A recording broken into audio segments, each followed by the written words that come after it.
دا یو پښتون کوم چې تاسو ته په دې تصویر کې ښکاري ماشیني لاسو کې نیولې دی ګیر چاپیره د طالبان ولاړ دي.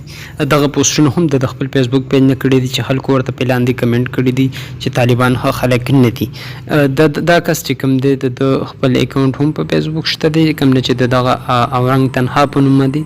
دغه پوسټونه کړي دي په لاسو کې ځای په ځای ماشین دی او دغه شان د طالبانو ملګرتیا کړې. دا بل کس ورته لیکي چې دا پښتانه چې کله وخل وخوري او بد راشي نو دوی د عوامي نیشنل پارټي یا د شوګیلي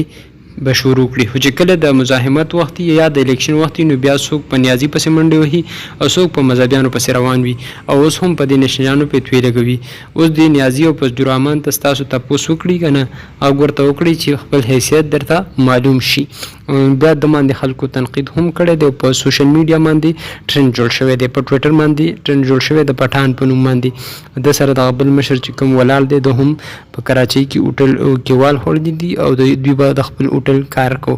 د پس سندیان چغي وهي چې افغان پټان نامنظور او ټول سندیان ورپسې راټول شوي په سوشل میډیا باندې په مختلفو خلکو په دې خبرې کړي دي. ځینې خلکو د ملګرتیا هم کړې ده